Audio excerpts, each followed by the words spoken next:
Fantastic. Good evening, everybody. I know that a lot of you have been waiting and also anticipating for our very first GUBA Talks.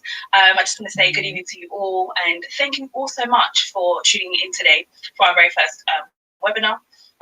My name is Lucy Dadson and I will be the host for this evening. And I'm also a GUBA team member. So I will be here joined with a few experts from different industries and different fields.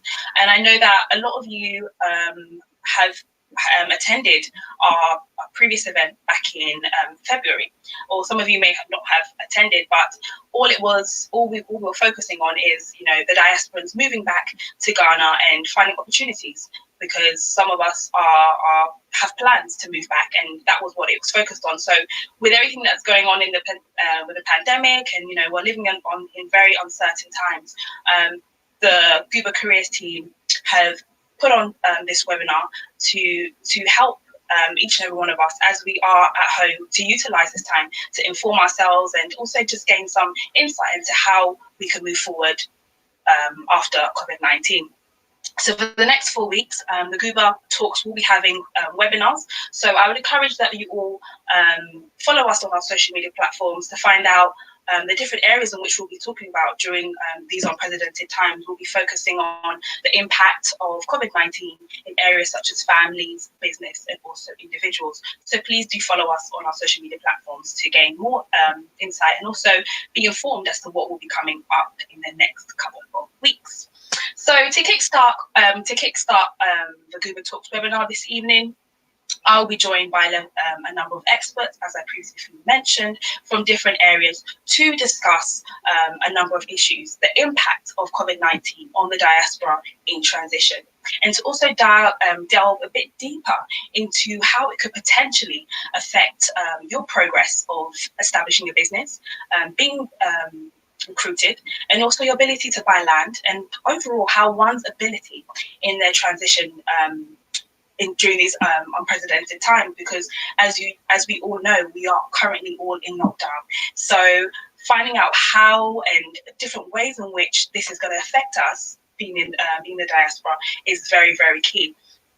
So it gives me great joy and also a great pleasure to have a level of knowledge from our guests this evening. So I'm just going to introduce to you all the people who will be joining me this evening. So firstly, I have Mr. Yofi, who is Mr. Yofi Grant, who is the CEO of Ghana Investment Centre. I also have joined with me this evening Mr. James Dadson, who is the Technical Director of the Ministry of Lands and Resources. As well as that, I have with me Mr. Kobbina, who is the co-founder of Golden Peak Investment Capital. And last but not least, I have Mr. Mike Quest, who is a record producer, songwriter, and also an international businessman. So, to get things started, I would advise that you get yourself comfortable as we are engaging in such an intense and also a free conversation to find out how the impact of COVID-19 on the diaspora in transition and how it affects us around the world. So please get your pens, notepads, whatever you need to take the notes in which you will need moving forward, and also get comfortable. This is an opportunity to engage in general conversation when it comes to the pandemic and how it's affecting us and moving forward. So please leave your comments in the comments sections below. Send them through as we move forward in the conversation. So I'd like to introduce all my experts this evening as we delve deeper into the conversation this evening. Thank you so much.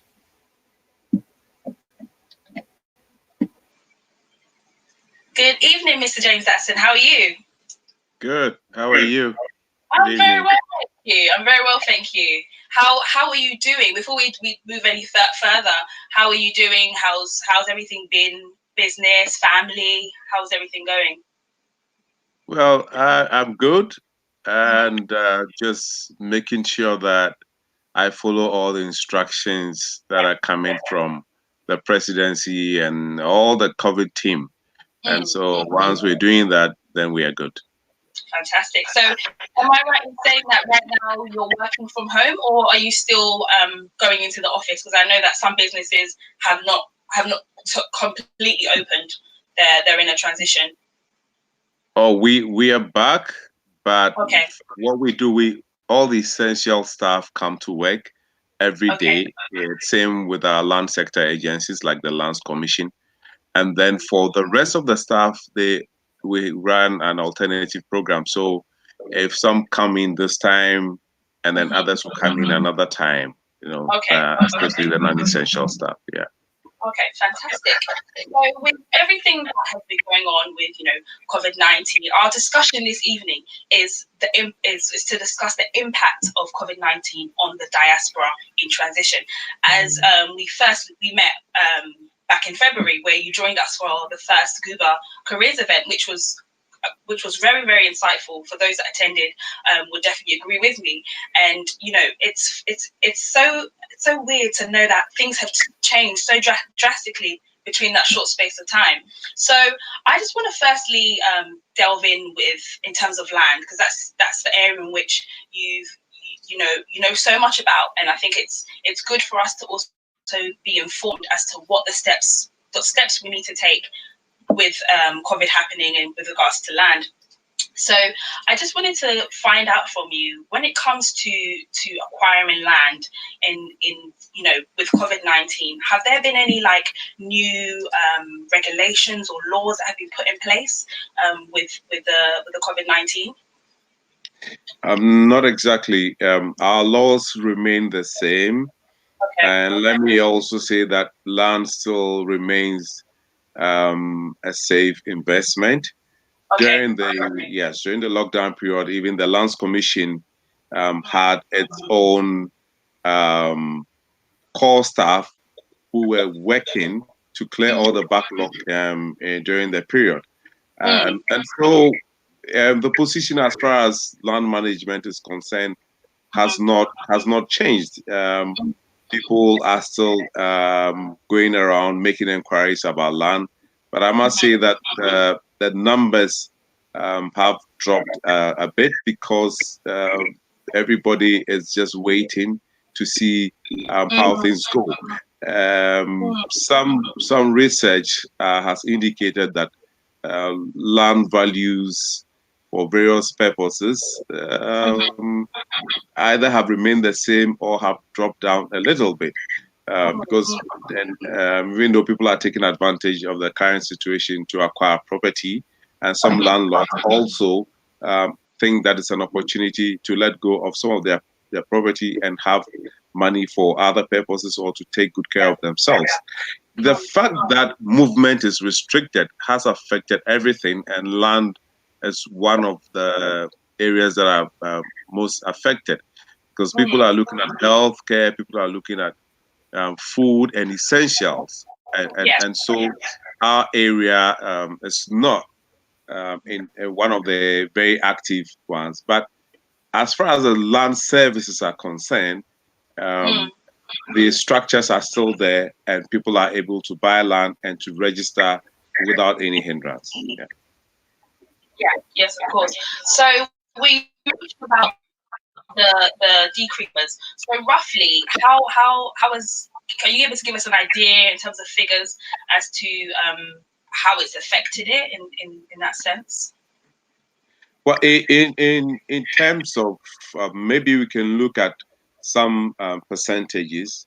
As far as the records go, we're looking at between about 60 to 70% of the pre-COVID time, as far as the land services are concerned.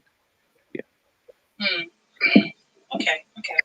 So would you say during this time, because I know you also mentioned about people being, in terms of residential land and commercial land, has there been an increase in the two, or the numbers still remain the same in terms of people purchasing residential property, land for residential and for commercial purposes? In the urban areas such as Accra, the inquiries and the demand has not dropped significantly. It still remains. People are still busy on the land market looking for land. And people are still busy doing searches at the Lands Commission to find out how safe a certain land is, etc., etc. So as far as that side is concerned, I think it's been quite stable. People are still doing what they have to do. And the Lands Commission is also putting in the measures aimed at ensuring that now movement is restricted. People are not able to come into Ghana. And you know, a lot of the people who buy land in Ghana live outside Ghana. And if they are not able to come in, then it's a bit of a challenge. So what the Lands Commission is doing is to making sure that the records are all scanned and digitized, so that very soon people can go looking at now and the future. You can sit where you are in the UK or in the US and access the information online to be able to determine ownership information or land use information on a particular parcel of land that you're interested in. So all of these measures are being put in place so that if we are in this situation for a longer period, then you are not very much at a disadvantage because of geographical factors. And do you think that, in your opinion, do you think that it took COVID-19 to happen for policies and initiatives such as having digitalized papers to be sent to landowners and things like that? Do you feel like, because if not for COVID-19, would that have happened, or was that something that was in the pipeline already? Well, it was actually work that had been started from the time that we did the land administration project, the LAP project, since 2003. And yes, so the digitization is ongoing, but we're yet to roll it out formally throughout the whole country. We're still piloting 3 areas in Accra. And you know that a lot of the problems or the challenges that we have regarding land are in the urban areas, especially in Accra and to some extent in Kumasi and Takoradi. So once we are able to tackle these areas, then we'll be able to roll it out in the rest of the country. And that's what I'm saying, that we've put in more effort at the digitization to ensure that. So this, I must say, is let's say it's a coincidence, but it was actually a program that we had been started, and hopefully very soon we'll get to that point where you can just get online and get all your information. Yeah, I think it's a sad time, as well as I believe that it's also a time for which opportunity has come about for companies such as the Land Commission to, as you said, digitalize paperwork and things like that. And I think it's probably more or less giving you guys the nudge in which to quicken up that process, to allow people not to feel as though things are a standstill for them in that aspect of purchasing land. So, which is really encouraging, and I'm sure many will be happy to hear of the plans in which you are putting in place to make that happen. So when it comes to the diaspora, many of the people in the diaspora are also buying land. As you said, most of the people that buy land are from outside of Ghana. So what advice would you give to anyone from the diaspora planning to buy land right now, and would right now be a good time to purchase land?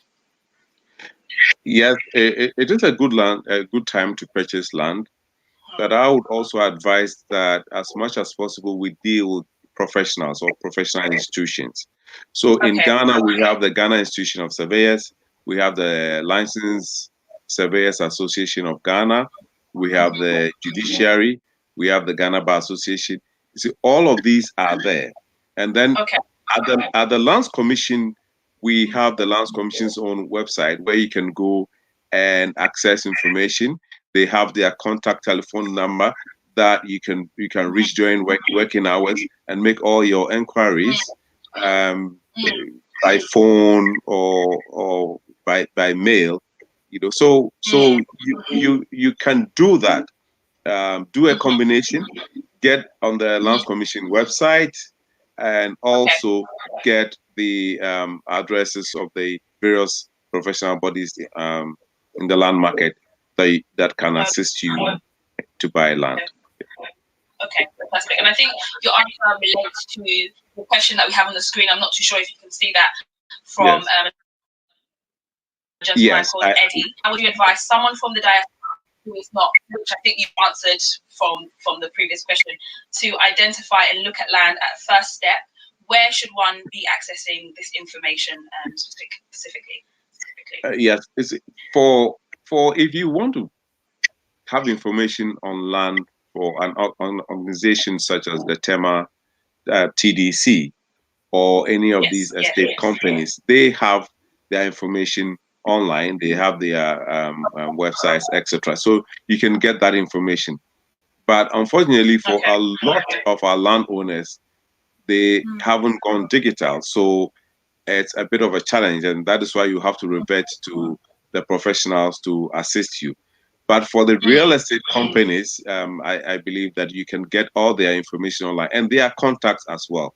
So for now, that is what you would have to fall on if you are not able to come down to physically see your land and to negotiate.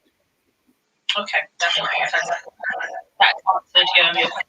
But as I said, too, very soon the scanning that they are doing is going to be, they're going to make it possible for you to do a search, an official search digitally, so that you can know information on on a particular parcel of land as far as the ownership and use, etc. Are concerned. And once the website is there, you can always get information as we progress. It's www.lc.gov.gh, and you can get all the information. And they have the telephone number as well, 0300-969-687. And during working hours, you can reach them between 8:30 and 4 p.m. You can reach them via phone, and they will assist you. Thank you so much. And for anyone that wasn't able to get that information, we'll make a note of that in the comment section, or we can just send it out to anyone who requires that information as well. So that's absolutely amazing. During our conversation, just one more quick question before we move on. During our conversation, you mentioned about the rural areas in Accra. So would you say that purchasing land outside of Accra is more beneficial, or still looking in Accra is we need to look at as well? Well, it depends on how you're looking at it. If you want to buy land just for your own use, your residential property, then you can have land anywhere.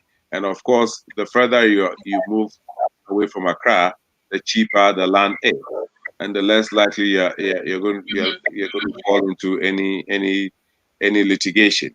But if you want the property for investment purposes, then within Accra or close to Accra is highly recommended, because if you look at the rentals that are in Accra, that is where you get your good property for investment purposes, especially currently for residential and also for industrial purposes. Okay, that's very, very good. Awesome, thank you so much for that.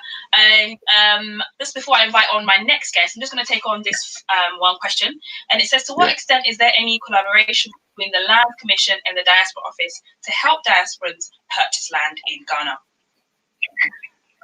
Well, the Diaspora Office, as an office, there isn't any direct relationship between the Lands Commission and that. But the investment desk, or that there's a desk at the Ghana High Commission that you can go and make all the necessary, get all the necessary information that you would need. And then also the Ghana, I'm sure Yofi Grant will tell us more about that. The Ghana Investment Promotion Center, they definitely have a desk that deals with land, and they relate to the Lands Commission. And so even though there isn't a direct link, there is a conduit that you can use to access the information that you need. Fantastic, thank you so much. Thank you. We'll delve in more with some other questions regarding land, so please feel free to bring them through as we go along. So I would like to firstly welcome the man himself, Mr. Mike Quest, who has joined us. He is a record producer and also an international businessman. Thank you so much for joining me, Mike. How are you? Yeah, thanks for having me. Yeah, good, thanks. How are you? I'm very well, very well. We're in lockdown, but we're keeping our spirits high. How are you and the family? How's everything going? That was great information on the land. Yes. Information, by the way, that was really, really interesting. So good fantastic. To know that. Yeah. Amazing. So I know that you are an international businessman, jack of all trades. You're a man of many hats. So right now, I just want to find out, how has business been for you during this period during COVID-19? Tell me how it's impacted your business. It's been quite interesting actually, because obviously the initial default was, what are we gonna do? I'm supposed to be in Ghana like end of March throughout April, and literally, that got shut down. There's property over there where I've got like tenants and stuff, can't access the tenants, So that was the initial thing. Was, I guess, what everybody else felt, was trying to adjust and keeping healthy as well. Just, it gets you into a mode of thinking about family. It gets you into the mode of thinking about loved ones, all that kind of stuff. So I think that was the initial thing. And then slowly I started to have to deal with, obviously, decline in business in certain areas. A particular business that was impacted a lot. I've got a company called Glory Roots, gloryroots.com. It's a website where we sell native products from Ghana, products from Nigeria, products from Ivory Coast, Caribbean, and we're an online store, so we ship worldwide. But we do all of the shipping and processing from the UK, so we import to the UK and then ship outside.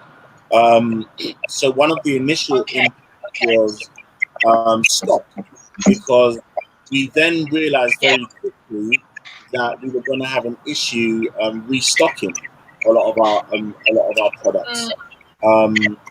And very quickly that started to happen. But then the flip side of that was that orders started to literally multiply by like 20, 30 fold. Like it's been the busiest. Like we've been running since, I think, probably 2011. I don't know if you guys remember some of the first GUBA expos, we were there and stuff. And it's been literally the busiest we've ever had. It's been crazy. So we've had to like very quickly adjust and partner up with suppliers who can like supply locally with things that we might not be able to get, because cargo isn't coming through, shipping, ships aren't coming through, all of that kind of stuff isn't happening. Do you know what I mean? But at the same time, the demand has gone crazy, because the kind of stuff that we sell, just to give you an example, like we do all of the sort of like native brands like Mercy Cream and like I don't know, Angel Cream or whatever, but then we also do like Ghana herbs like Inkitin or Strawberry South, Bomberry South, that kind of stuff that's not very easily accessible in places like here. We get lots of orders from Australia, orders from Bermuda, all around the world. Yeah, but then we all of a sudden had a crazy surge of orders for hibiscus leaves, as we know it locally in Ghana, sobolo leaves. Because obviously now everyone's trying to be much more health conscious. Everyone's trying to, make their concoctions, their COVID, their COVID shakes and their COVID drinks or whatever. I'm just generally just kind of wanting to like move into a better health conscious diet or well-being or whatever. So we've had like that moringa is another one that like we've been doing moringa for like years and years, and now it's like we just can't get enough of it.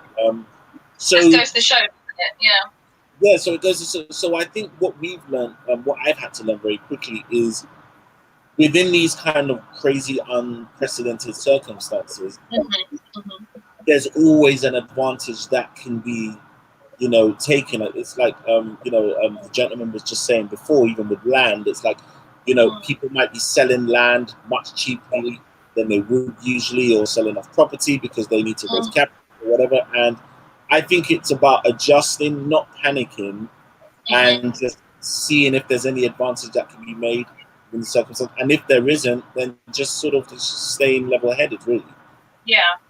So obviously, with the increase of, you know, sales and things like that, is you know, the process of recruiting more staff been something that you've been considering, or have you done when it comes to, you know, recruiting from the diaspora? Has that been something that you've implemented, or yeah, absolutely. So we've taken on, because, you know, lots of people have been made redundant. Lots of people, it's really hit people, and, you know, we've had people hit us up to say, hey, listen, look, like, humbly, if there's anything I can do, and I'm like, hey, we can do. There's deliveries. Like, so what we've started to do is, like, for all the London deliveries, because obviously you've got to do it within reason. Usually we do it by post, but we've been doing, like, hand deliveries, and there's so many people who, rather than us paying Royal Mail to take 2-3 working days to deliver, which actually is taking, like, weeks now. Like, we ship everything first class recorded delivery. It should take no more than 2 working days. One of our customers, it took 2 weeks to get something which was, like, less than 10 miles away. Do you know what I mean? So rather than paying Royal Mail, what we've been able to do is take on board people who are happy to go out and just, obviously, very safely, covered up, etc., do hand deliveries. So we're able to, like, get stuff to customers even sometimes within hours. And, you know, people are getting a little bit of money in their pocket, and we're just trying to make it work, you know. So it's one of these kind of crazy scenarios where I think everyone's having to adjust. Everyone's having to say, okay, well, hey, look, I've got a car sitting there. I'm not doing anything. I've been made redundant. Hey, I can go around, do some deliveries. Even if I earn 30, 40 pounds per day, it all adds up, doesn't it? Do you know what I mean? Something. Exactly. Even me, myself, I'm out doing deliveries myself, like, because I'm meeting customers, you know, I've never met. I've seen them as regular customers, but never met them face to face. And it's just great to just get out there and just put a face to some of the names, and just encourage people as well to say, hey, listen, we're all in this together.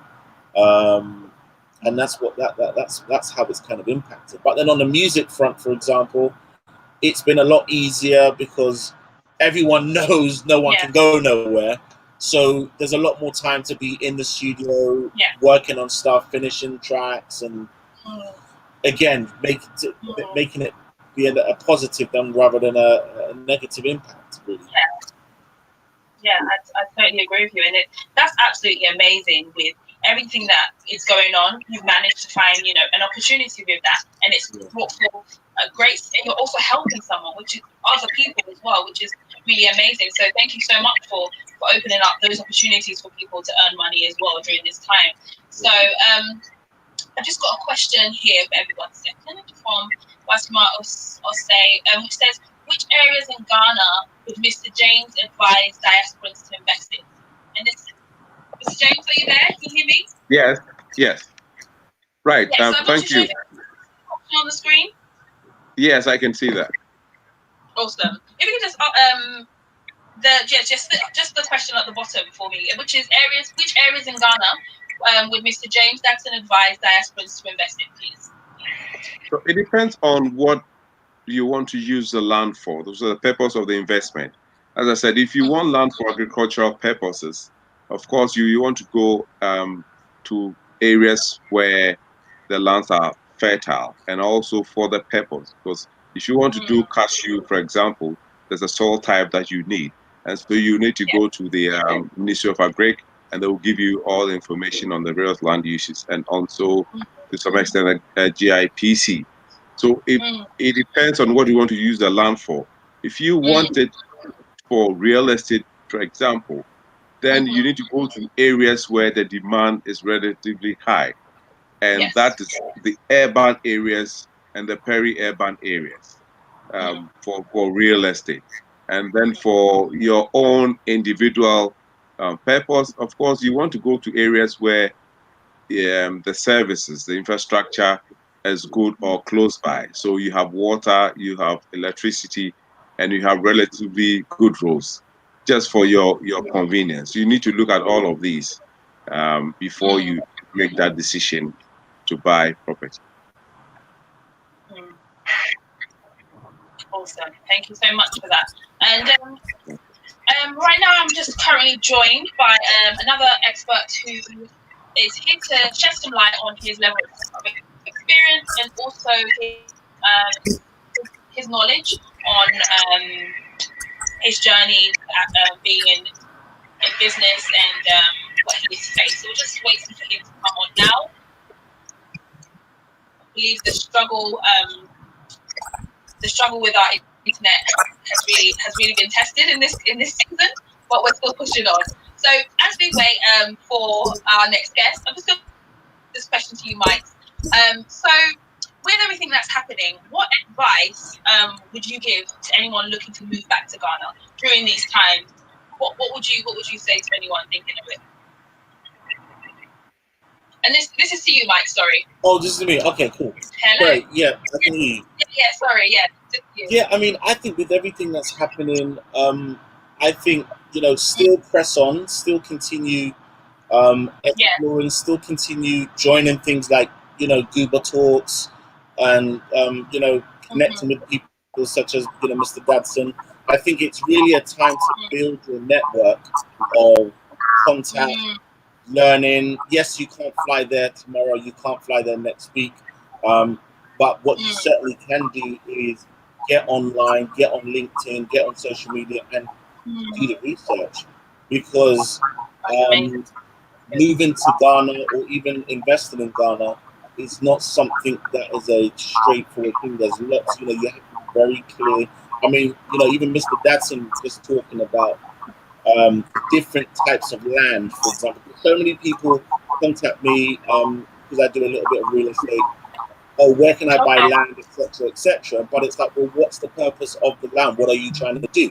If you're trying to grow cash, you've got to go here, you've got to go to ministry. So this is all the kind of information that's going to make that type of transition and decision much easier. So I think take the time, build a contact base, so that when you finally are able to go over there, you're armed with information, you're armed with connects, and you can maximize your time there. One thing I've said on previous talks is you can end up wasting a lot of time in Ghana. Like, so for example, you might be trying to get a meeting with somebody that really should take a couple of days, and it could end up taking like 2 weeks just to have a meeting. And that's not, a deliberate thing, but that's just because the infrastructure and how things work there is different. Access is not a straightforward thing. So you can save yourself a lot of time by getting on emails, emailing people, putting yourself out there so that by the time you get there, you're already in a good position.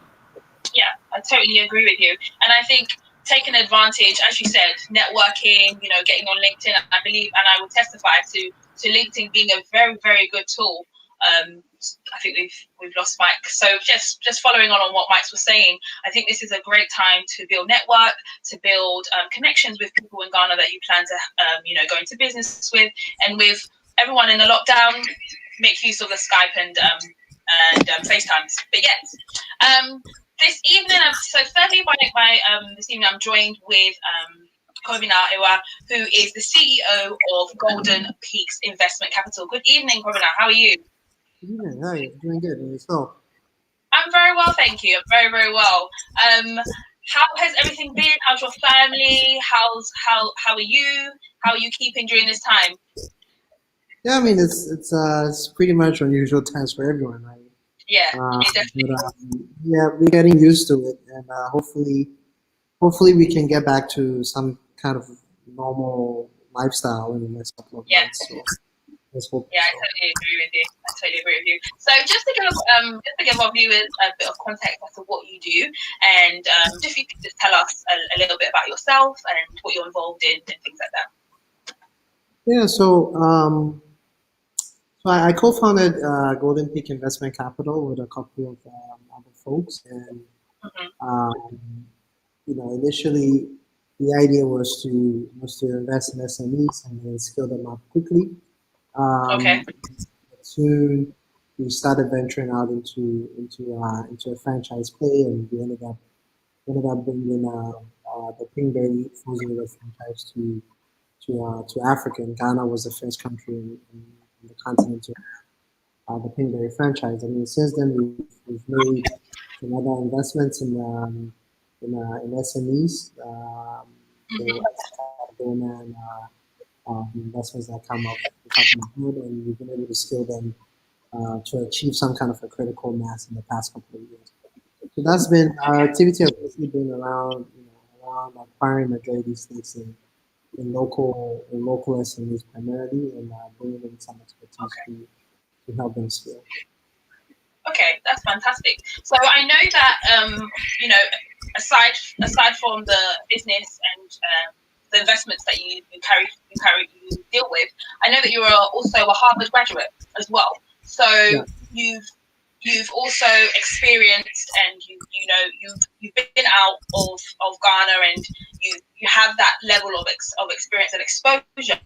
So please tell me, how was your returnee journey like? Yeah, so I got my MBA in 2014, and I had the chance to. I had a couple of job offers then, to basically stay in the US. Okay.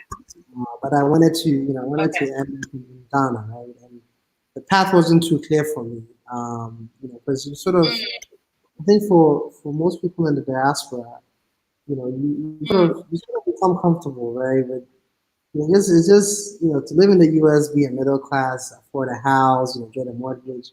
It's quite a comfortable lifestyle, right? And just moving into Ghana, there's a lot of unknown.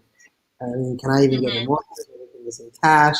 Can I get a job that will pay me, $6,000-7,000 a month? Those type of questions a lot of people ask themselves, right? So for me, those were the type of questions that I was always asking myself: is this something that I can return to Ghana and then make a good living, right? And be comfortable, blah blah blah. So my path wasn't direct. I ended up taking a job that brought me to the continent, and then so I was actually based in Tanzania right after. And then I did that for about a year and a half, and then I co-founded. During that time period, I co-founded Golden Prince Investment Capital with some of my partners, and we've been able to since grow quite a bit within that period. Right? So I actually had to get a job before I went. And I think it's quite important for those looking to get back. It's anywhere on the continent, right? You talk to Kenyans in the diaspora, it's the same sort of challenge. Right? It's the shock that can hit you once you move back home if you're not that prepared. So after you moved out, I know you mentioned some of your struggles. Did you have to start from scratch? Did you have family members that helped you along the way when you moved? What were some of the challenges that you faced? Yeah, so I think family members will provide you with emotional support and whatnot, but also your friends and folks that you grew up with, especially if you lived in Ghana before, which I went to high school in Ghana. Had a lot of stuff that helped me, even with the business ventures that we ended up investing in. A lot of my friends were very involved in helping managing these businesses or helping scale them up. So I think building your network locally is also quite key. Very, very important to be able to come back home and make an impact. Right? It's a very it can be a bit of a difficult environment to operate in, especially if you're not used to operating in such an environment. But you have a good support structure, people that you can call and ask for help. Things just right. So I think that's quite important. Yeah, I totally agree with you, and that's something as well that my previous guest, Mike Quest, touched on as well. So with setting up the business, how did you go about the process with setting up the Golden Peak Investment Capital? What were the steps that you took in order to set it up? Yeah. So I mean, initially the main objective was to raise funds to start doing these investments, right? And unfortunately, I had my initial partners were actually based in the States, and known them for Okay. some time. I was able to raise capital from the state side. Later on, I got involved local Ghanaian partners that also participated in one way or the other to the success of the business. Right? So I think the main issue is really is how to source for capital for your initial investment. That's very, very difficult to do. It's probably even more difficult to do now with the whole COVID. Okay. Sorry, I'm really struggling. I'm struggling to hear you a little bit. Is it possible to just increase the volume slightly? Yeah. Can you hear me now? Yes, that's a lot clearer now. Yes, a lot clearer now. I just have to speak loud. Yes, please. If you could, that would be great. So sorry. Thank you so much for that. So yes, so you were before, you were speaking about, the challenges you faced and things like that. So with businesses, with the current climate, with everything that's going on, do you think that this will impact those from the diaspora who are planning to relocate to set up businesses in Ghana? What are your thoughts on that? Yeah, so I think it can go too, right? So, my first sort of uh, my knee-jerk reaction, my knee-jerk answer would be, I think it's going to force a lot of people in the diaspora to move back because Okay. there's going to be a lot of job losses in the Mm-hmm. U.S. and the Africans in the diaspora are not necessarily they're not well prepared for this type of for this particular shock, right? And so I Yeah. think it makes sense for a lot of people to come back home. If you at least you have that kind of support Mm. structure back home that can hopefully welcome you back. And then I think what's gonna probably happen is you're gonna have people with a lot of experience. Because remember, Mm-hmm. I'll give one of the businesses that we ended up investing in. What all we had to do, for instance, was change the packaging of the goods, right? And that was able to increase sales like 5 times what we used to do. And so that type of exposure, right? You have a lot of people in the diaspora that are coming back with just seeing how things are done differently. That type of exposure, we're going to have an influx of that, and hopefully those will be positive drivers to our local economies, right? So no matter how tough it is, I think folks will feel that come back with the exposure they have, and also they know how, right? Because if you're a Ghanaian, you do have, but you lived in Ghana before you went to the UK or the US or France or Yeah. wherever you are for the moment. You do have that local know-how. So you took it a bit with now the exposure that you get from living in the UK, living in the US. Yeah. I think it's a Yeah. very powerful and positive driver for our community. So that'll be my knee-jerk reaction, right? I think that's probably what's going to happen. Um, Okay. yeah, and I would encourage a lot of people in the diaspora to also look in that direction. It could be a blessing in disguise. Mm. Sure. I totally agree with what you were saying. I think it's an opportunity for those outside to come out, to go back to Africa, put their skills, share their skills and their knowledge. And I also feel like Ghana also will be more open to look at ways in which they can, working from home now is something that's been promoted. And as Mr. James Dadson said, putting plans in place for people to sign papers, electronically. So I totally agree with what you're saying, and I think we're moving into a whole different era when it comes to Ghana and technology and things like that. So I totally agree with what you're saying. So you previously mentioned that you're in Tanzania. Hello, Kobe, are you still with us? Kobbina, are you still with us? Okay, I thought I lost you. Hi, can you hear me? Hello. Yeah, I can hear you. Are you still there? Okay, perfect. So before my guest comes on, I just wanted to ask you. So you said you're in Tanzania at the moment. So is What's the reasoning for being there at the moment? Hello, can you hear me? Hello, are you still? Hello, Kobbina, are you still with me?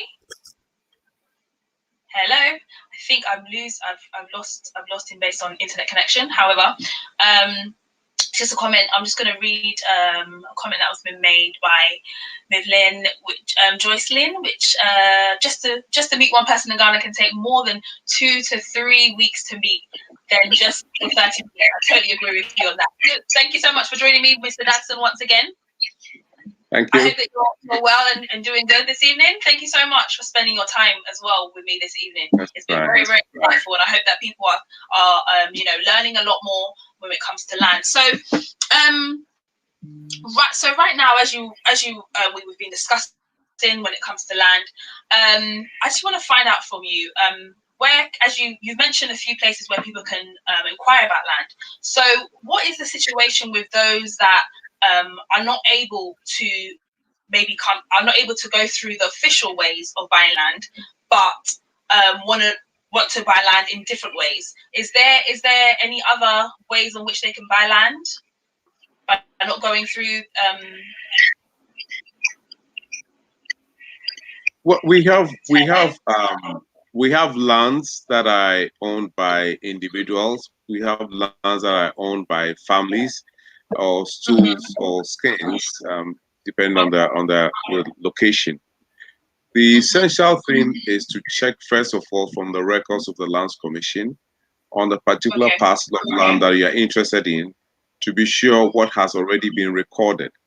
It is also essential to know what you want to use the land for. So if you want to build a school and the area is zoned as, say, a hospital site or an office site or a recreational site or even an open space, then you may buy land, but you cannot put up the building that you intend to build. So these are very, very key, and they are of universal application everywhere.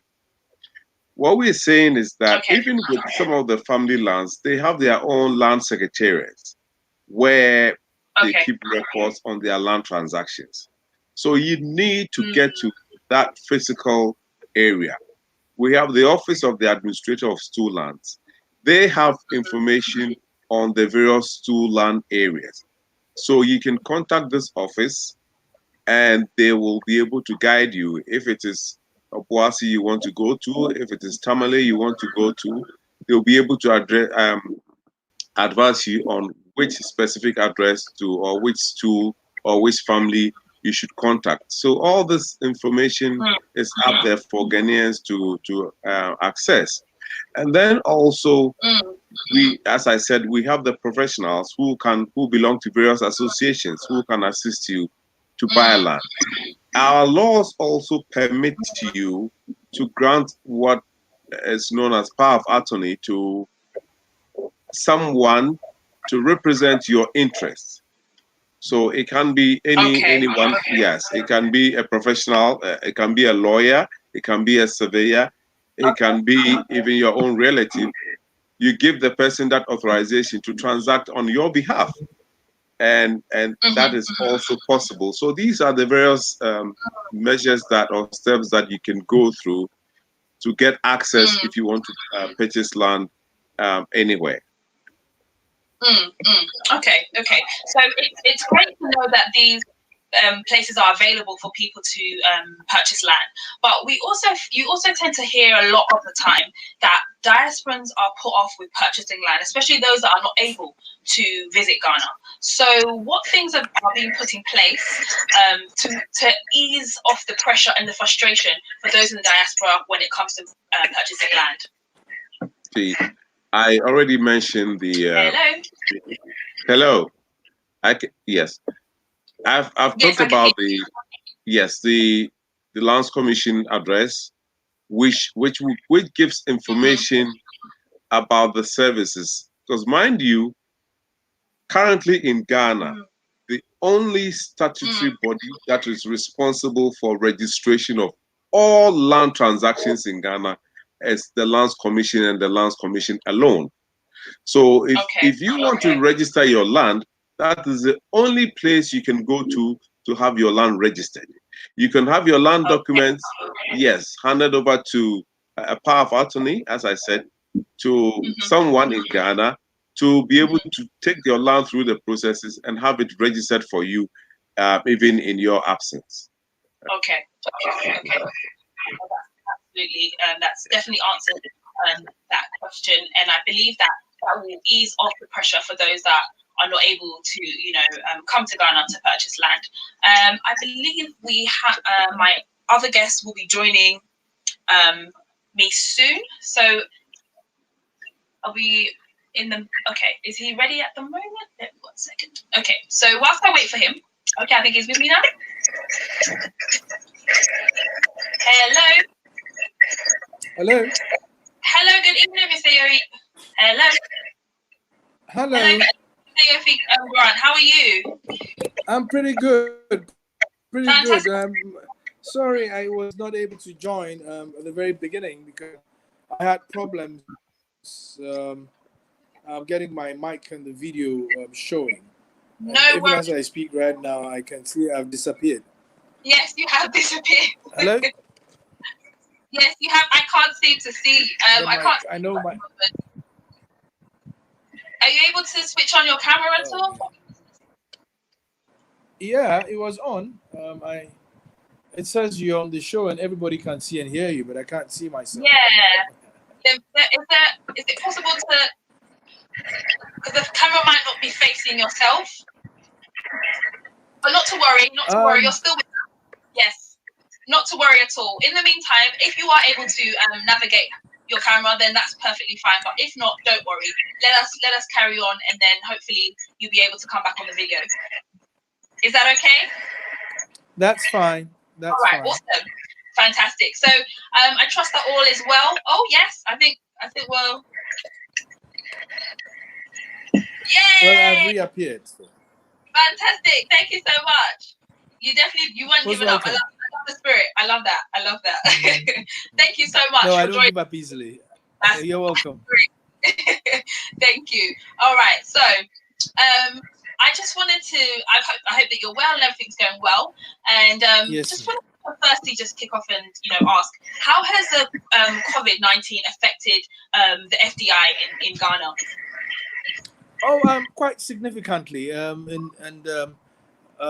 Let me just give you a couple of scenarios. First of all, the bigger picture is that globally, almost all countries are looking inward and seeing how they can revive their ailing economies and provide relief for their citizens. And for foreign direct investment, usually a lot of the capital comes from private sector and people who look for opportunities across borders in other countries, etc. So if their companies themselves are bleeding because of lack of production or lack of markets to absorb what they are producing, then they have to redirect resources to ensure that they are kept in business, or at least they do not bleed in business. That's one. But secondly, the fact that most borders are closed and there is lack of contact between people means that it's very difficult to engage to keep some of these investment opportunities still going. Unless, of course, we use a technology platform, but it's not the same. I mean, nobody's going to come invest $100 million by seeing you on Zoom or StreamYard or Microsoft. They want to eyeball to eyeball, sit down, discuss, ask questions, have a good feeling of the opportunity and the country brand, etc., etc. So that has affected us because since March, borders have been closed.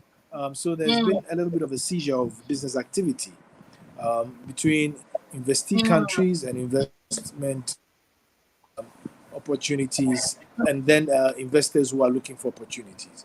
So that has affected us significantly.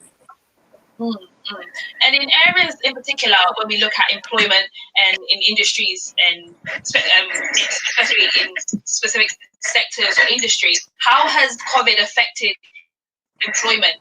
When we look at agriculture, when we look, what would you? How would you say? Once again, significantly. So let's take Ghana's agricultural, economy, for example. Yeah. Most of the farmers are not young people, they are old people, and they are the high risk areas. So the initial advice was that they should stay safe, and they are the high risk areas that ought to be protected. So they couldn't go to the farms. Apart from the fact that a lot of the young people have come down south looking for greener pastures and industry, etc. So it really did curtail a bit of agricultural production. It has curtailed a bit of agricultural production.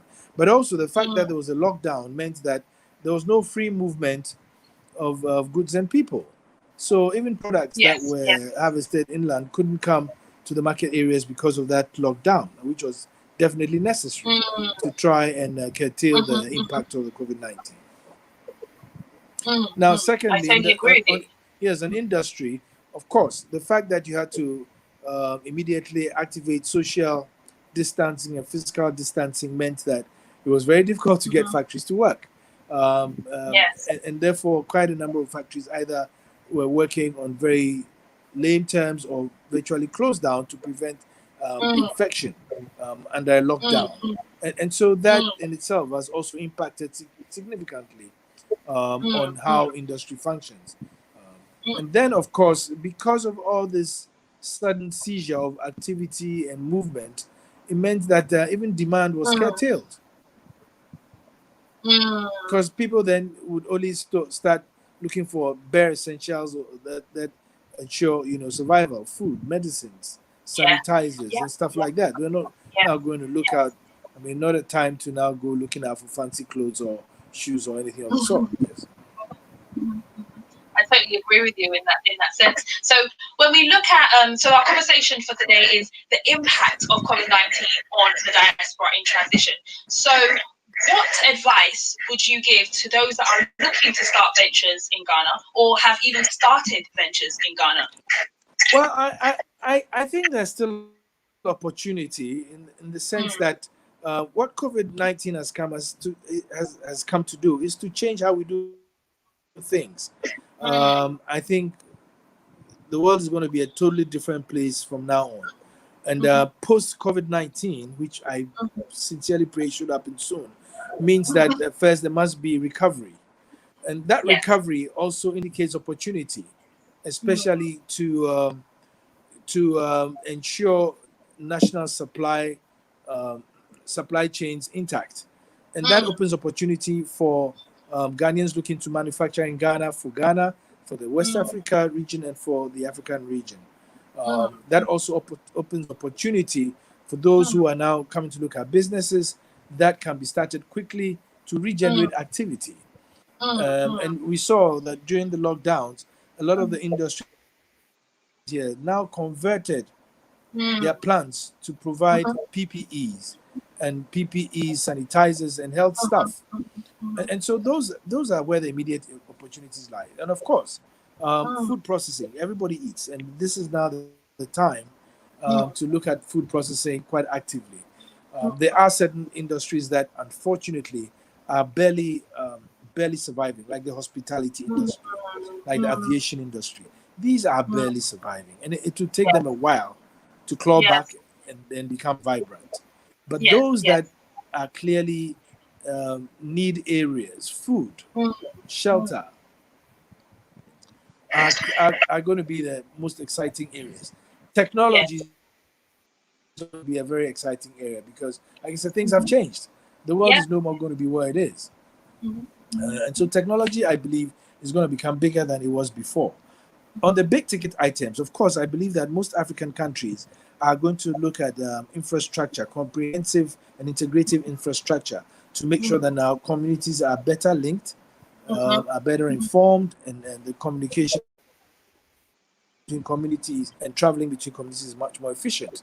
So there's going to be a bit of spend in infrastructure to create smart cities and safe cities and all that. That's very, very true. And I think with COVID-19, I think this will give that.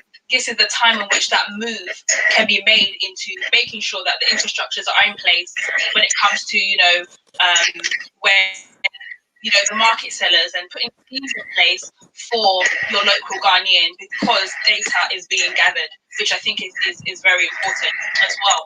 So with investments and things like that, there is a question on I'm not too sure if you can see that. It says, what sectors of industries would you say are needed to invest in? And I know that you've covered a few of those industries when it comes to made in Ghana products, when it comes to accommodation and also food. So I'll definitely say that those are probably the most needed areas of investment. So when it comes to the diaspora, some the diasporans who want to move to Ghana, would you say that right now is a good time? When would be the right time for diasporans to move to Ghana? I mean, of course, right now is a good time once the borders are open and there's air travel between countries. That's what happens. But this is the right time because this is a time for either retooling or reconstructing the narrative. It's like the plate has been wiped clean and there's a fresh start. And so this is a time when many things can be done. And I think the opportunity is there. I mean, at the GIPC, we've just recently started working on a Diaspora Affairs Directorate or Office that is going to work with the Diaspora Directorate at the Presidency, the Ministry of Foreign Affairs, Ministry of Finance, and the tax agencies to create a diaspora policy to attract diaspora capital, either human capital or physical capital, because people in diaspora, and if you look at it, even Ghana's development has had a significant impact from people from the diaspora. Many of our people, our leaders, were trained outside, but they've come back to build the nation. And I think this time is more opportune than ever because it will bring global practices, to bring state-of-the-art practices, it will bring capital, it will bring management, and it will bring technology. And that is all what we require at this moment. Yes, now, I see a question about so, whether diaspora will have more luck. For you, and it's from everyone. Hello? Can you hear me? Hello?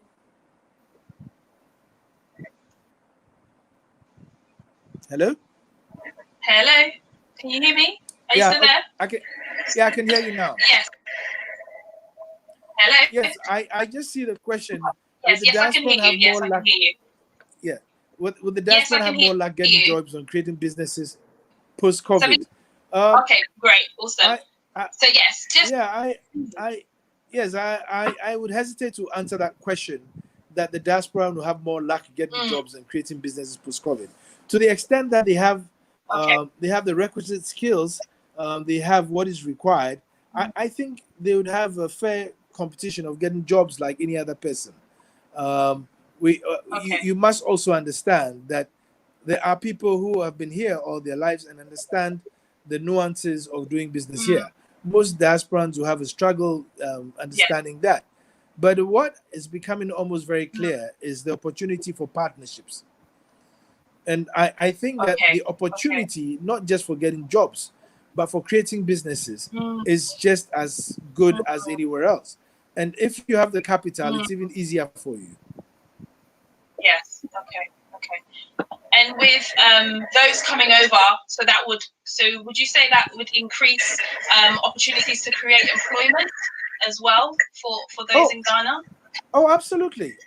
I mean, I can give you examples of Ghanaians in the diaspora who have come and set up businesses, and those businesses have thrived and created. And a very good example is Data Bank, where I used to be a director, which was set up by Kendo Freata, Kelly Gajeko. They all came back from the US and set up this business. They set it up with very little capital, $25,000. But today, Data Bank is almost all over West Africa, and just celebrated 30 years with over 100 staff. I mean, more than 100 staff. And so, yes, the opportunity is there. I think the focus needs to be there. And my only advice is come and compete on equal footing. People at the diaspora have an advantage. because they have the know-how, they have the technology, and the behind them. Most entrepreneurs, indigenous entrepreneurs who are here, do not have those advantages. The advantage they have is that they are on the nuances of doing business here. But beyond that, I think that there's opportunity for both sides, for partnerships and linkages, and we should take advantage of that. The Diaspora Office is significant base of knowledge that we can also tap to do things in Ghana. Hello, are you still there with us? Hello? Yes, I'm still here. Yes, I'm still here. Great. Okay, great. So I've got another question that has also come in as well, just on the screen, just there for you. Hello? Yes, I see. It says that what's the best way for a professional to seek employment in Ghana? First of all, you have to identify where your focus area is and where you want to go. And I think that the strategy most have used is that they visited once or twice to first understand the lay of the land, and then they focus and narrow down on where they want to provide services or do their jobs, and then they start to work at it. Some even come and offer themselves for free for short periods just to understand what it is, and then later come in to plug in. But yes, the country definitely needs professionals. There are opportunities, although they may seem very difficult, they do exist. And even if you look in this, the current government, over 35 senior ranking officials of the government were employed from the diaspora. So that in itself indicates the desire to embrace all Ghanaians who want to come back to work in partnership with our local people. And I think it's a winning partnership. That's very, very true, and I believe that it's something that we're going to move more into after COVID-19. So I've just got another question as well. How can Africans in the diaspora invest into Ghana bonds? Well, I mean, the Ghana bonds have a strategy of distribution through the book runners and the bookmakers, etc. But I think this is a question that you can, if you go to the embassies, they will direct you. There are quite a number of financial institutions that are trading Ghana bonds, and I believe that Africans in the diaspora save their money with some of these banks, and therefore you can actually go through those banks to invest in the Ghana bonds. Hello? Yeah, I'm still there. Yes. Oh, okay. Sorry, I thought I lost you. Yeah. Yes, I answered the question. Yes, I did answer the question that if you're a diasporan and you want to buy into Ghana bonds, of course I believe that you'd have banking relationships with quite a number of banks that have participated in the offer and trade those bonds. There are banks that are trading the Ghana bonds, and that would be your most direct and best bet of buying into the Ghana bonds. Fantastic. Thank you so much for that. So I know that you also set up the Diaspora Affairs Office. Are you able to tell us a little bit more as to what it is that you're doing and how people can get involved over there? Right. So after the year of the return and discussions that we had been having over a year or two, there was definitely more than a tacit recognition that, I mean, the diaspora can be a very powerful machine to move Ghana forward, and in many ways, and it therefore behoved on us to find the mechanism of creating the opportunity and the pathways to get them to enter and be able to execute what they I mean, we know that many countries have used that strategy. Ethiopia is using it today. Nigeria did a diaspora bond. China, for a long time, has developed because of the diaspora. Singapore, India have made good use of Indonesia. So there are many examples of how the diaspora can play a real good role in national development. And so we thought that, well, yeah, but since they're out and they do not have the requisite mechanism or the information available, it was important to set up a channel through which they can pass to come in there. And of course, I mean, most people in the diaspora have a choice of where to live. Yes. And because we do appreciate what they can bring, we would be happy to attract them back into Ghana. And therefore, this office, first of all, is one such channel. We're going to work on the policy document with the Diaspora Office of the President, the Ministry of Foreign Affairs, the Ministry of Finance and Economic Planning, and Ministry of Interior, all the agencies that are important in this whole regard, to fashion out a policy that will make it attractive for people in the diaspora to come in Ghana. Okay. In addition, we are recitating an old project called the Ghana Skills Bank, where we want to document all Ghanaians who have been to school anywhere and have the requisite qualifications, and create a platform where that information will be available to employers and to governments who want to make use of the diaspora and Ghanaians even in Ghana alike. So that in itself will create opportunities for people in the diaspora, as well as put the information out there so we know who they are, where they are, and how we can use their talents and their skills. Okay, thank you so much for that. That's very. And I've just seen a question. I've just seen a question asking that somebody who's not familiar with Ghana structures but wants to understand where to start. Once we have set up that office, and I believe we will have the blessing of the president, that will be one place to start. But as it is right now, the best place to start are the high commissions and the embassies.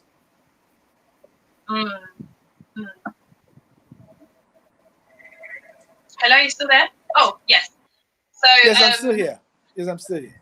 Oh, fantastic. Okay, great. So I've also got another question that has come through. So we're just going to go through all the questions that are coming through because of flux coming through. So what do you think about recycling trash into electricity like Ethiopia, where diasporans can invest? Oh, definitely. That's one area that we think is going to be become more important in a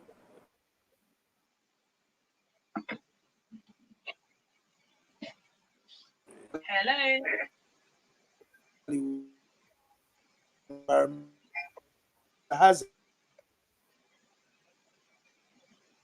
Hello. Hello, I'm here. Okay, sorry. Quite a number that in Ghana, a number of trash and just not electricity, but how recycling can be a good part of ensuring that waste into energy, waste into production becomes part of the development. And so, yes, we are thinking about it, and we are thinking about it also as cheap and affordable.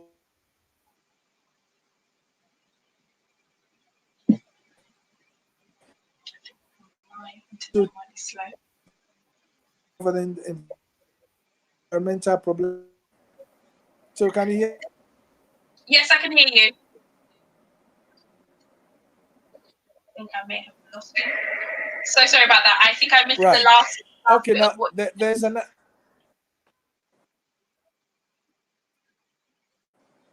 Well, there's another question that's asking of the issue of any government regulations required. Yes, hello, I can hear you. Sure. Government regulations required of anyone who is not a Ghanaian citizen to be able to get a business license to start a business or make investments.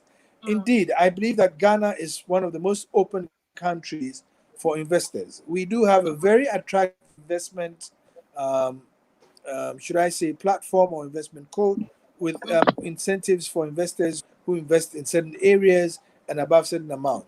So we are really open to attract non-Ghanaian citizens to also start businesses and make investments. And that is why Ghana, over the past 3 years, has been the #1 country of investment preference in West Africa.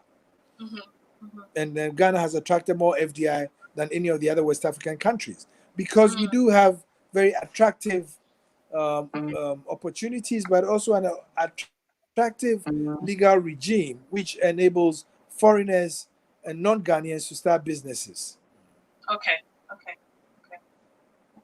So I'm joined here with. I see another question that says, could the current situation lead to a reverse brain drain in Ghana? Absolutely. I mean, this morning we had a very significant and very important, should I say, webinar conference with quite a number, over 100 people participated. Many Ghanaians in the financial sector and Ghanaian professionals, with the Ministry of Finance, with GIPC, and a number of state agencies. And I was very happy with the enthusiasm with which they contributed, making comments and making suggestions of how to attract capital to Ghana, but how they can also assist in the post-COVID recovery.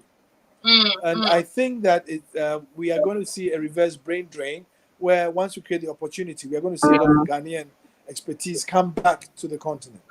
Yes, I totally agree with you. So I'm also joined with Mr. James Dadson once again, who is from the Ministry of Land and Resources as well. So I'm just going to go through some questions that are directed to land. So I believe, one second.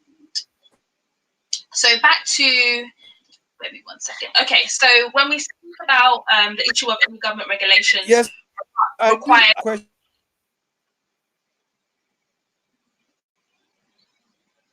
Hello. Sorry, still with me, Mr. James Dadson? Yes, I am. Okay, great. So I know. So when we're speaking about investments, when it comes to land. Hello. Okay. Yes. So having bought the land, registering the land is almost an impossible task. What is the government doing about the land guards, etc., who keep coming to frustrate the builders? Yeah, thank you very much. First of all, let me say that this whole land guard issue is an illegality in Ghana. You cannot call yourself a land guard. And to that extent, we have the Ghana police responsible to abate this kind of nuisance. They have set up a unit at the police headquarters called the Property Fraud Unit. And so if you have any challenge, land guard challenge, you go and report to them, and then they will deal with the situation. Sometimes you have two people fighting over the same piece of land. Then they begin to litigate because they bought the land from different sources and all of that. We advise, before you even buy a piece of land, to conduct a search to be sure that this land is indeed for the person who is selling to you. If that one you are in a stronger legal position to deal with any such news, because if you go to the police, the first thing they ask you for, where are your land documents? So if you don't have any land documents, and preferably it has to be a document that has been duly registered. If it's in Accra, you should have a land title certificate over that piece of land. Outside of Accra, you must have a registered deed document over that piece of land.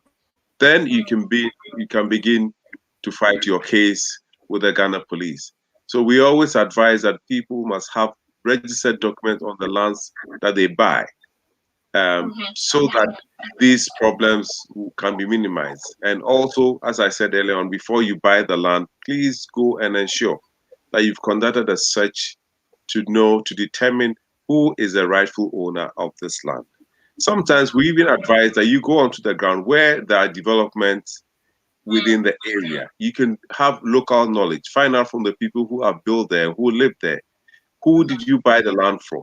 So if they all treat it from the same source, in the same source that you are buying from, then all things being equal, you are in good company. So all of these measures will have to be dealt with.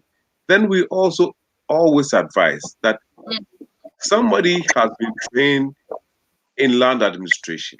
Somebody has formal knowledge in this area. Kindly deal with such people when you are going in to buy land.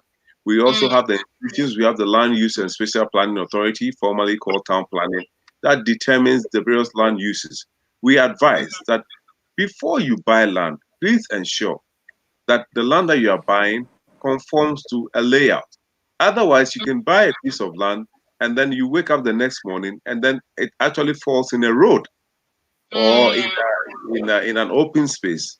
Then you run into all sorts of problems. So all of these and all these structures are there.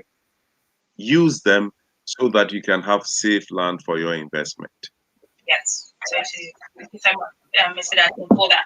And there's one more question as well. It says, "Hi, I have 2 lands in East Legon Hills area. I've been trying to register it, but that has been almost impossible. Is there any way I can get this done quicker?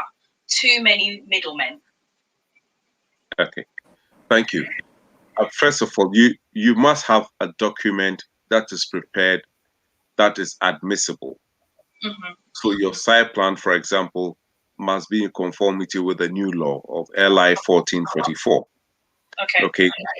Prepared by the licensed surveyor and endorsed by the regional surveyor or the representative of the director of survey wherever you bought that land. And you must have a document duly prepared and executed by a solicitor or a lawyer, who has the requisite knowledge in all of these land transactions. So, and then even before you purchase the land, you have to conduct the search, as I have said. So once you've done all of these and you've checked from the same lands commission that yes, this land is indeed for the person that I'm buying for, or is free of all conflicting transactions, and you know that it can be used for that purpose, then you can go in, you purchase it, you submit it for registration. You go through the various processes. And now the Lands Commission has what we call the Client Service Access Unit, the CSAU. That is like the front office, where you go and whatever information that you need on any land transaction, that is where you go, and then they will provide you with that information. They will vet your document. If there are any shortcomings, they advise you go and make the necessary insertions and then come back and submit your document. If you are being frustrated for any reason, that's the same office that you go and lodge a formal complaint, and then they will deal with it. So everybody else is within the back office, and then they work accordingly. So the issue of middlemen, I am not too sure how they come in, because you can only deal with the CSAU office and then other staff within the Lands Commission. Maybe you give your document to an agent to process it for you. And that agent keeps coming to you to take money, etc. So there are several reasons why the person has these problems. But I believe that he should go to the CSAU and they will help him to resolve the issues.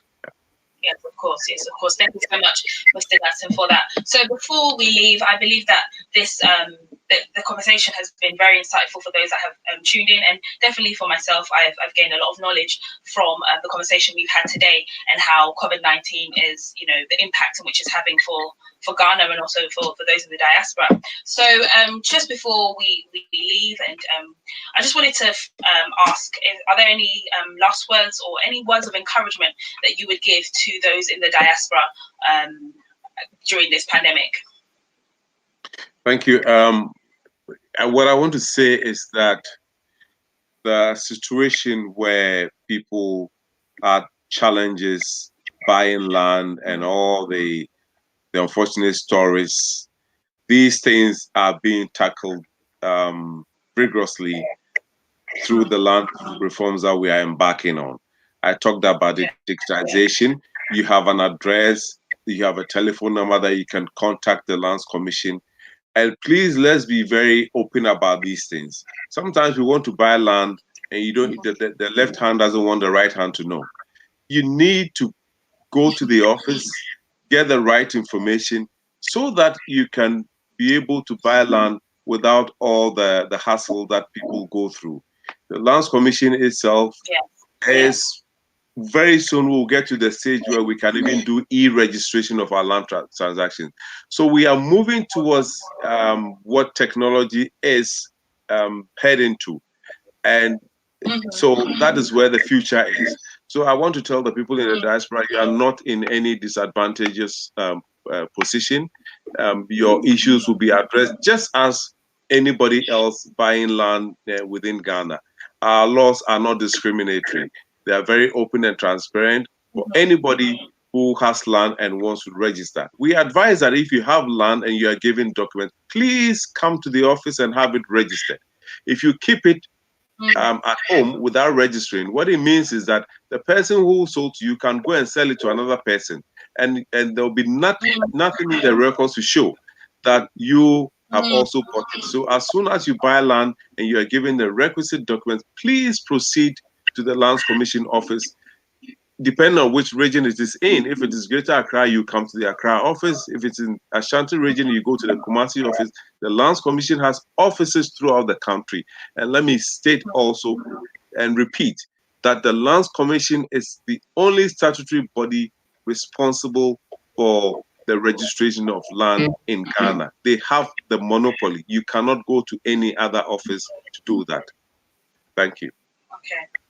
Thank you so much, Mr. Dadson, for giving us all that information and making us more aware as well of the processes on which people need to take, and the things that are being put in place to reduce the hassle and battle that people are facing when it comes to land. So thank you once again for joining me on the GUBA Talks when we're speaking about COVID-19 and how it affects the diaspora in transition. It's been a very, very, very insightful conversation, and thank you once again. Those that want to get in contact with the Land Commission as well. And also, thank you so much. Mike Quest, for joining me this evening. I hope and wish you all the best with your business, and I know that it's going to thrive so much during this pandemic and even after this pandemic as well. So, are there any last words you'd like to give to the diasporas during these unprecedented times? As I said before, I think it's just about seeing it as an opportunity, identifying places in which you can fit in. And in terms of moving to Ghana, like I said, yes, we might not be able to fly there right now because borders are closed, but it's certainly a fantastic time to build networks, create contacts, connect with people, and just be clear on what your plan is, so that once you get there, meetings and networking becomes a lot smoother. So that's it really. I think let's just see the positive spin on it. I mean, the only negative thing really, I think, in this whole thing is not being able to go to the barber and having to wear hats. These type of interviews. So, that is something which unfortunately, still is not solved. So whoever solves that problem, I'm sure will be a millionaire. Yeah.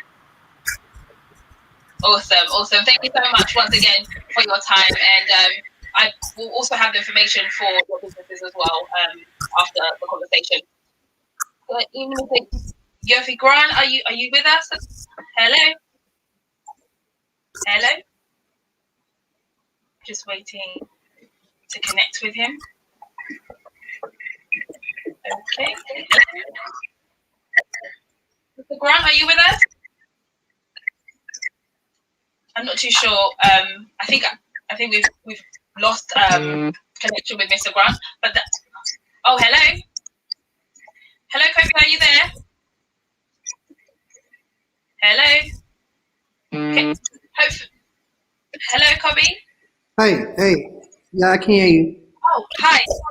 Yes, I just wanted to say thank you so much for joining me this evening, and also sharing your story with us on our very first GUBA Talks. It's been very insightful, very encouraging. But just before we leave, do you have any words of encouragement to those in the diaspora during this pandemic?